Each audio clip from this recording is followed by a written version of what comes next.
আমি এত এত মানে স্বাদের অনুষ্ঠান দেখেছি সোশ্যাল মিডিয়াতে।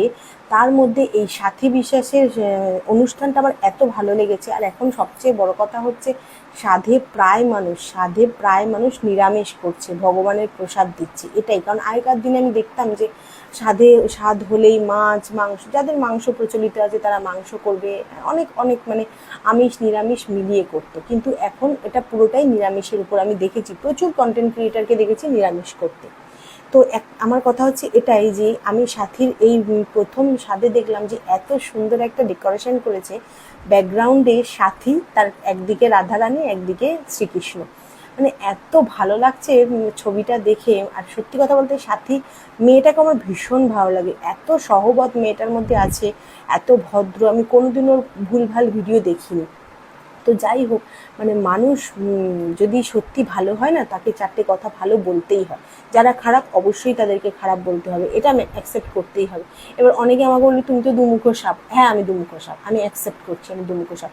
যে ভালো তাকে আমি ভালো বলবো, যে খারাপ তাকে আমি খারাপ বলবো। এতে যদি তোমাদের মনে হয় আমি দুমুখো সাপ, তাহলে আমি দুমুখো সাপ। আমার তোমাদের কোথায় কিছু যায় আসে না। তো যেটা বলছিলাম, তো সাত্বিকে আমার এত ভালো লাগে, মেয়েটাকে দেখতেও খুব সুন্দর, খুব সুন্দর। মেয়েটার মধ্যে প্রচুর কোয়ালিটি আছে। আর মেয়েটার একটা জিনিস খুব ভালো লাগে, সবসময় আমাদের সনাতন ধর্মীকে অল টাইম রেসপেক্ট করেছে। অনেক হিন্দু মেয়েরাও কিন্তু এটা করতে পারে না, কিন্তু ও সবসময় দেখেছি আমাদের ধর্মকে ভীষণ রেসপেক্ট করে। গোবিন্দের ভীষণ ভক্ত, মহাদেবের ভীষণ ভক্ত, বিভিন্ন ভগবানকেও মানে।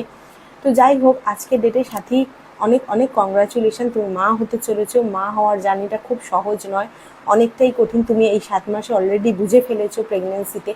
আফটার প্রেগনেন্সি যখন বেবি জন্ম নেবে, তারপরে আরও অনেক দায়িত্ব থাকে। মানে মায়ের মা শব্দটা হয়তো খুব লেখাটা, শব্দটা খুব ছোট, কিন্তু এই মায়ের গুরুত্ব অনেক। যতদিন না তুমি মা হবে জানবে না। এটা মায়েরা ভীষণ বলে থাকে যে যতদিন তোরা মা না হবে তোরা বুঝতে পারবি না মা কি জিনিস। তো আজকে ডেটে মা হয়েছি, বুঝেছি। তুমিও মা হচ্ছ, তুমিও বুঝবে। ভালো থেকো, সুস্থ স্বাভাবিক একটা বাচ্চা পৃথিবীতে আসো। তুমি মা সন্তান দুজনেই ভালো থাকো, এই কামনাই করি।